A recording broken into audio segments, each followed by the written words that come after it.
Hello student, Devganga की online coaching classes के अंदर आपका फिर से स्वागत है। हम हमारे चैप्टर अल्कोहल, फिनोल और ईथर के अंदर लास्ट क्लास तक कवर कर चुके थे फिनोल की अम्लीय प्रकृति को। हमने लास्ट क्लास जो टॉपिक स्टार्ट किया था वो स्टार्ट किया था फिनोल के रासायनिक गुणधर्म, और उसके अंदर हमने जो पहली रिएक्शन पढ़ी थी वो पढ़ी थी फिनोल की अम्लीय प्रकृति। आज हम उसी के आगे फिनोल की और केमिकल प्रॉपर्टीज को पढ़ने वाले हैं। तो जो सेकंड नंबर की रिएक्शन हम पढ़ने वाले हैं वो पढ़ने वाले हैं फिनोल का अपचयन। कि भैया फिनोल का अपचयन यानी रिडक्शन कैसे होता है। तो जब हम फिनोल की अभिक्रिया यशद राज से करा देते हैं, यशद राज यानी जिंक डस्ट के साथ करा देते हैं, तो फिनोल का अपचयन हो जाता है और बेंजीन बनता है। अगर हम फिनोल की रिएक्शन जिंक डस्ट के साथ करा दें, Zn जिंक डस्ट, इसी को बोलते हैं हम यशद राज, इसको हम कहते हैं यशद राज। तो इसकी रिएक्शन करा दें, इसको हीट कर दें, तो ये हमें बना के देगा जिंक ऑक्साइड और साथ में बन जाएगा बेंजीन। ये थी फिनोल की रिडक्शन की विधि। यदि फिनोल को यशद राज की उपस्थिति के अंदर गर्म किया जाता है तो हमें बेंजीन प्राप्त होता है। फिनोल को यशद राज की उपस्थिति में गर्म किया जाता है तो हमें बेंजीन प्राप्त होता है। इस अभिक्रिया को बोलते हैं फिनोल के अपचयन की विधि। ये सेकंड नंबर की विधि थी। फर्स्ट नंबर की जो केमिकल विधि थी यानी क्या रासायनिक गुण था वो था अम्लीय प्रकृति, जो हम इससे पहले के लेक्चर के अंदर कवर कर चुके हैं। सेकंड नंबर की विधि है फिनोल का अपचयन। थर्ड नंबर है फिनोल का ऑक्सीकरण।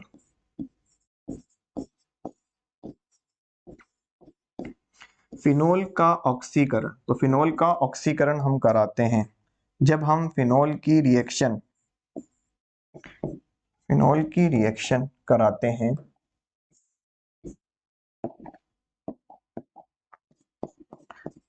Na2Cr2O7 सोडियम डाइक्रोमेट के साथ।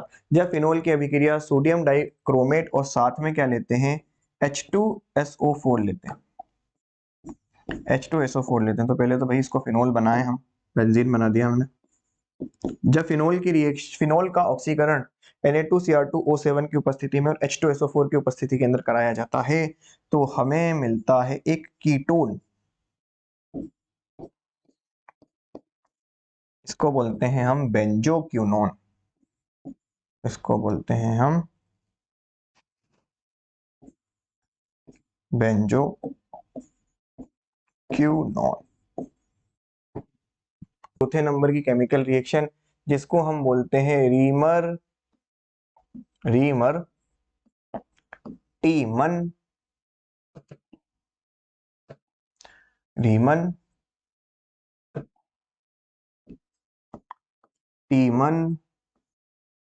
अभिक्रिया। इंग्लिश में लिखते हैं इसको रीमर टीमन रिएक्शन, या इसको शॉर्ट के अंदर हम आरटीआर भी बोलते हैं। इसको शॉर्ट के अंदर हम आरटीआर भी बोलते हैं। तो रीमन टीमन रिएक्शन के अंदर क्या होता है हम समझते हैं। हम फिनोल की रिएक्शन सबसे पहले कराते हैं क्लोरोफॉर्म यानी CHCl3 प्लस एक्वस NaOH के साथ। तो हमें ये जो रिएक्टेंट बना के देता है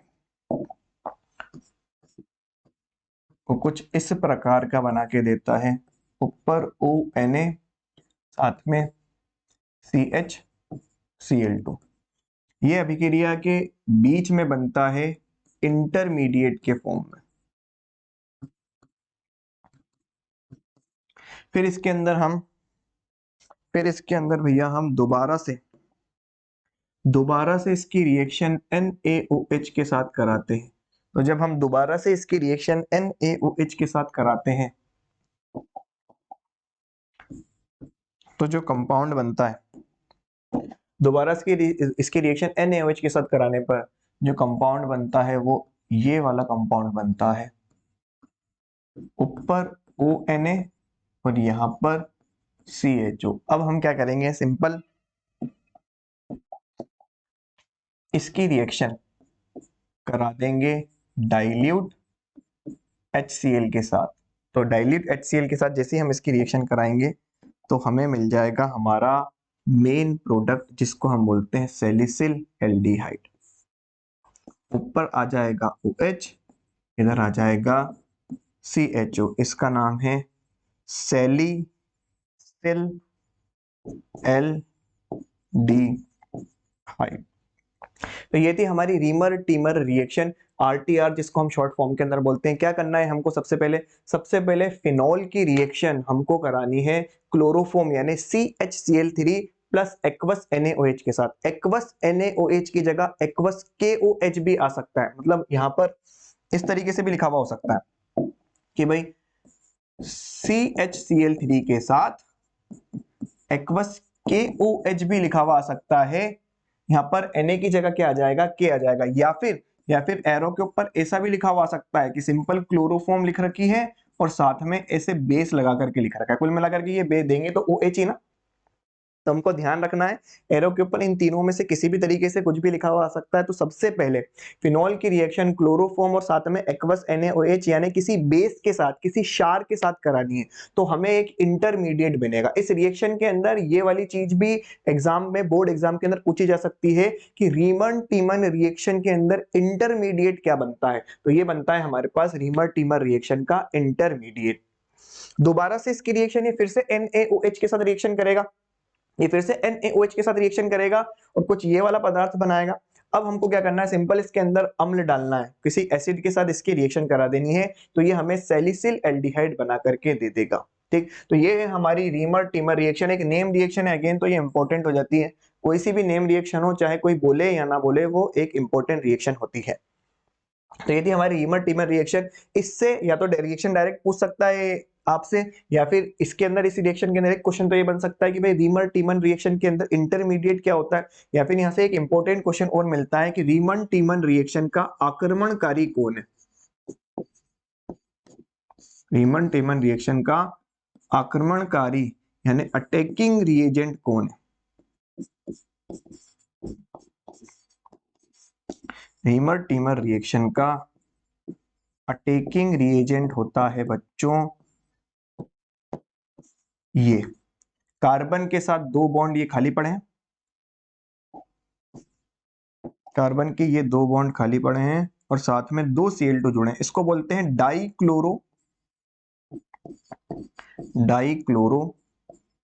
कार्बिन। तो बोर्ड के एग्जाम के लिए तो बस अपन को इतना ही ध्यान रखना है कि रीमन टीमन रिएक्शन होती कैसे। ठीक, दूसरी बात, रीमन टीमन रिएक्शन के अंदर इंटरमीडिएट कौन बनता है। तीसरी बात, रीमन टीमन रिएक्शन के अंदर आक्रमणकारी यानी अटैकिंग रिएजेंट कौन होता है। तो रीमन टीमन रिएक्शन का आक्रमणकारी कौन है, डाइक्लोरोकार्बिन। ठीक, ये थी फिनोल की चौथी रासायनिक अभिक्रिया। फिनोल की 5वीं रासायनिक अभिक्रिया जो है वो है हमारे पास कोल्बेस अभिक्रिया। या इसको कोई कोई कोल्ब्स अभिक्रिया भी बोलता है, हम तो इसको बोलेंगे कोल्बे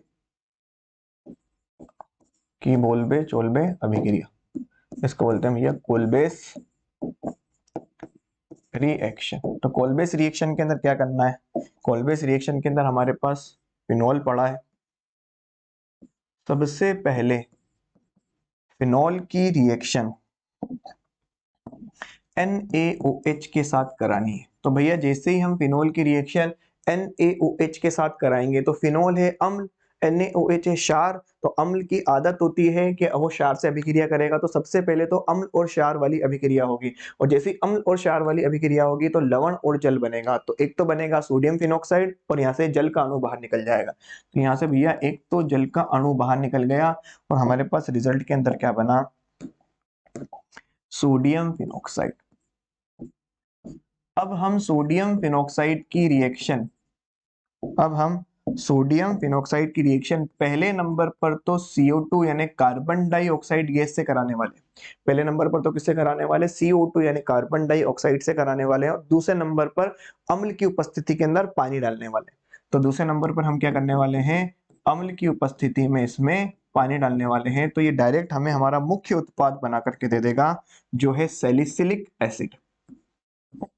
तो ये हमारा मुख्य उत्पाद यहाँ बन जाएगा, ऊपर OH और यहाँ पर आ जाएगा COOH, इसको बोलते हैं सैलिसिलिक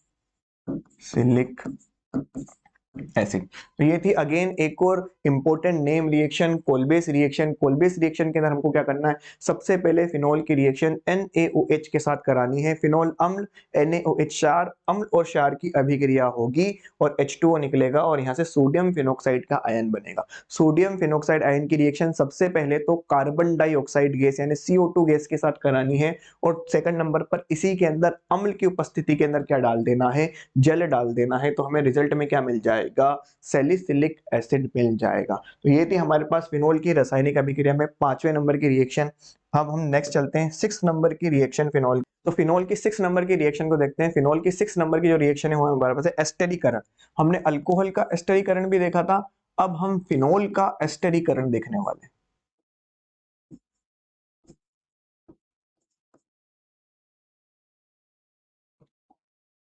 तो हम देखने वाले हैं फिनोल का एस्टरीकरण, जिसको हम बोलते हैं एस्टरीफिकेशन।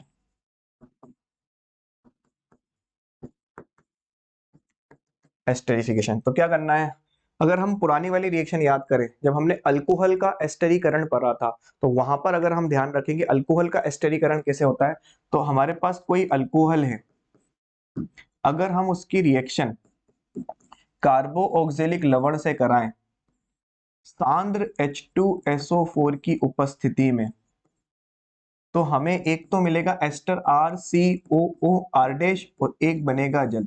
सेम रिएक्शन फिनोल के साथ भी होने वाली है। ठीक, जब हम किसी अल्कोहल की रिएक्शन कार्बोऑक्सिलिक लवण के साथ सांद्र H2SO4 की उपस्थिति में कराते हैं, जब हम अल्कोहल की अभिक्रिया सांद्र H2SO4 की उपस्थिति में कार्बोऑक्जेलिक एसिड से कराते हैं, कार्बोऑक्जेलिक अम्ल से कराते हैं, तो हमें जल और एस्टर मिलता है। इस अभिक्रिया को एस्टरीकरण की अभिक्रिया कहते हैं। ये सेम अभिक्रिया फिनोल भी देते हैं, बस इस R की जगह क्या आ जाएगा, इस R डैश की जगह फिनोल की रिंग आ जाएगी। तो अगर हमारे पास फिनोल है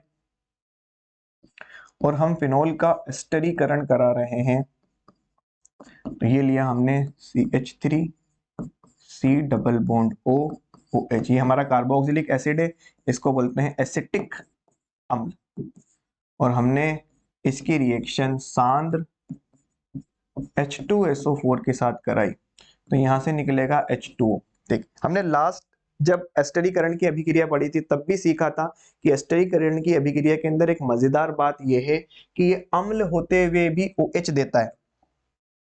हमने वहां सीखा था भाई कि एस्टरीकरण की अभिक्रिया के अंदर जब हमने अल्कोहल का एस्टरीकरण पढ़ा था, तो वहां पे हमने ये वाली बात सीखी थी कि इस रिएक्शन की मजेदार बात यह है कि ये अम्ल होते हुए भी OH दे रहा है। क्या दे रहा है, OH, और ये अल्कोहल होते हुए भी H दे रहा है। तो वही वाली बात यहाँ पर होने वाली है भाई, इस अम्ल का तो OH और इस फिनोल का H मिलकर के क्या बना लेगा, H2O।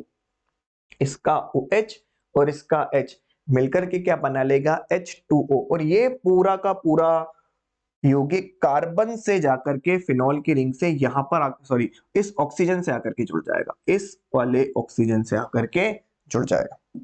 तो यहां पर H2O निकला और साथ में जो उत्पाद बनेगा वो यह बनेगा बेंजीन की रिंग के ऊपर ऑक्सीजन, बेंजीन की रिंग के ऊपर ऑक्सीजन, और इस ऑक्सीजन से ये कार्बन जुड़ेगा, ये कार्बन डबल बॉन्ड O और साथ में जुड़ा हुआ है C से, तो ये बनेगा C double bond O CH3। तो ये बन गया हमारे पास ester RCOOR dash RCOOR dash, ये बन गया। तो ये था फिनोल का एस्टरीकरण। जिस तरीके से हमने फिनोल का एस्टरीकरण एसिटिक एसिड के साथ कराया है, हम एसिटिक एनहाइड्राइड के साथ भी करा सकते हैं। ये एसिटिक एसिड है हमारे पास CH3C double bond O OH OH, इसी के जैसा हमारे पास दूसरा अणु है, तो हमारे पास एसिटिक एसिड के दो अणु हैं। तो अगर हम दो एसिटिक एसिड के अणु में से एक जल का अणु बाहर निकाल दें, यहां से हम एक जल का अणु बाहर निकाल दें, तो जो उत्पाद बनेगा वो कुछ इस तरीके का बनेगा कि यहां बचा है CH3 यहां बचा है CH3, साथ में C डबल बॉन्ड O, और इस कार्बन से, इस वाले कार्बन से ये ऑक्सीजन जुड़ा हुआ है, इस वाले कार्बन से ये ऑक्सीजन जुड़ा। अब नीचे क्या बचा है, नीचे बचा है CH3, नीचे बचा है CH3, और साथ में बचा है C डबल बॉन्ड O, साथ में बचा है C डबल बॉन्ड O, और ये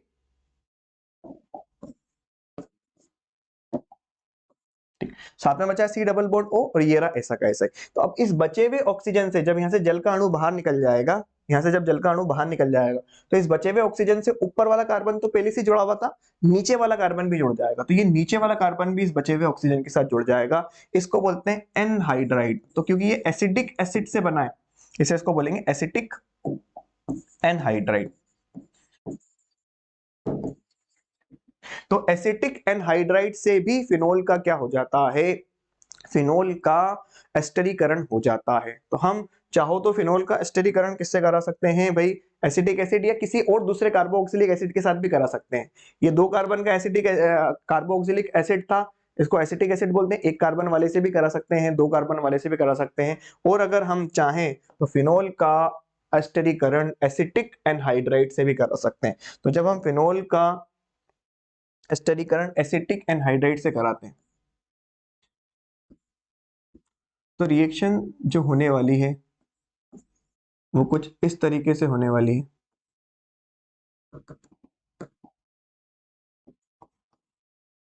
ये है हमारे पास acetic anhydride CH3 C double bond O O C double bond O CH3, साथ में वही सांद्र H2SO4। तो क्या करना है हमें इस रिएक्शन के अंदर, हमें इस रिएक्शन के अंदर एक तो ये वाला बॉन्ड तोड़ना है और एक ये वाला बॉन्ड तोड़ना है। मतलब यहां से तो जाएगा H और यहां से जाएगा ये पूरा का पूरा। भाई यहां से बॉन्ड तोड़ेंगे ऑक्सीजन और कार्बन का, तो ऑक्सीजन के ऊपर माइनस और यहां से H निकलेगा H प्लस के रूप के अंदर, तो ये H प्लस इस माइनस के ऊपर आकर के जुड़ जाएगा, और ये वाला जो प्लस है ये जाकर के सीधे इस ऑक्सीजन से जाकर के जुड़ जाएगा। तो हमें जो रिजल्ट में देखने को मिल रहा है, पहले तो हमें यही उत्पाद देखने को मिलेगा। यहां से क्या निकला, यहां से पूरा क्या निकला, CH3 C double bond O, और इस O के ऊपर आ रहा है माइनस, इस माइनस से यहां से जो H प्लस निकला है, ये जो H प्लस निकला है ये आकर के जुड़ जाएगा। तो ये बन जाएगा हमारे पास एसिटिक एसिड वापस। और अब ये इस ऑक्सीजन के ऊपर जो माइनस आ रहा है उससे ये वाला कार्बन जिसके ऊपर पॉजिटिव आ रहा था पूरा का पूरा जाकर के जुड़ जाएगा। तो ये बन गया हमारे पास सेम वो का वही उत्पाद जो इससे पहले वाली रिएक्शन के अंदर बना हुआ था। तो ये फिर बेंजीन की रिंग है, बेंजीन की रिंग के ऊपर O जुड़ा हुआ है, इस O से जुड़ा है CO और साथ में जुड़ा है CH3। बेंजीन की रिंग है, बेंजीन की रिंग से O जुड़ा हुआ है, O से जुड़ा C, C से जुड़ा हुआ है O, और उसके साथ जुड़ा हुआ है CH3 जुड़ा हुआ है। तो हम फिनोल का एस्टरीकरण एसिटिक एनहाइड्राइड से भी करा सकते हैं। अगर हम सैलिसिलिक एसिड का एस्टरीकरण एसिटिक एनहाइड्राइड से कराएं, COOH और साथ में OH, ये है हमारे पास सैलिसिलिक एसिड जो कोलबेस रिएक्शन का मुख्य उत्पाद था।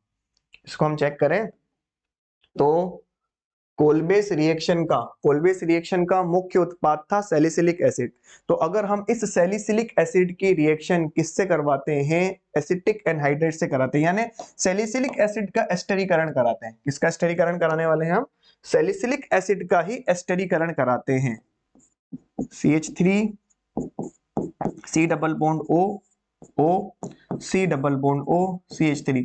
रिएक्शन सेम टू सेम जैसे ऊपर हुई थी वैसी की वैसी ही होने वाली है। Concentrated H2SO4, reaction same to same जैसे ऊपर हुई थी वैसे की वैसे होने वाली है। रिएक्शन में पार्टिसिपेट करेगा ये OH समूह, ये COOH समूह को तो कोई छेड़ा भी नहीं जाएगा, जैसा था वैसा का वैसा ही रहने वाला है। जैसा ऊपर वाली रिएक्शन हुई थी सेम टू सेम नीचे वाली रिएक्शन होगी, बस फर्क क्या है, यहाँ पर OH के अलावा क्या आ चुका है, COOH और आ चुका है। तो इस COOH को तो छेड़ना ही नहीं है, जैसी रिएक्शन ऊपर OH के साथ कराई थी वैसी सेम टू सेम रिएक्शन नीचे OH के साथ करा देनी। तो क्या कराई थी नीचे, यहां से ये वाला बॉन्ड तोड़ो और यहां से H निकालो, तो रिजल्ट में वही आपको मिलेगा CH3 COOH, जैसा कि यहां पर मिला था CH3 COOH। और ये वाला जो पूरा समूह है ये जाकर के इस ऑक्सीजन से जुड़ जाएगा, ये वाला पूरा समूह कार्बन से जुड़ेगा और कार्बन से यहाँ इस ऑक्सीजन से आकर के जुड़ जाएगा। तो ऊपर वाला COOH तो ऐसा का ऐसा ही रहने वाला है,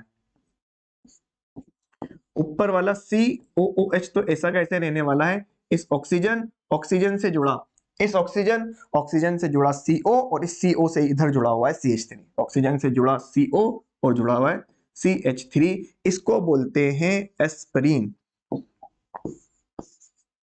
इसको बोलते हैं एस्पिरिन। ठीक, वो आपने दूरदर्शन के ऊपर ऐड भी देखा होगा कि बुखार हो तो पैरासीटामोल ना लें, एस्पिरिन एस्पिरिन ना लें, पैरासीटामोल लें। तो वो वही वाली एस्पिरिन है जो दूरदर्शन वाले मना कर रहे हैं लेने के लिए। ये एस्पिरिन इस रिएक्शन से बनता है। तो ये एक इंपॉर्टेंट रिएक्शन है। जब हम सैलिसिलिक एसिड का, जब हम सैलिसिलिक अम्ल का एस्टरीकरण कराते हैं एसिटिक एनहाइड्राइड से, तो हमें एस्पिरिन मिलता है। तो ये फिनोल की कुछ इंपॉर्टेंट रासायनिक अभिक्रियाएं थी। नेक्स्ट क्लास के अंदर हम फिनोल की उन रासायनिक अभिक्रियाओं के बारे में चर्चा करेंगे जो फिनोल की बेंजीन की रिंग की वजह से होती है। तब तक के लिए आपको वीडियो कैसी लगती है हमें कमेंट करके जरूर बताएं।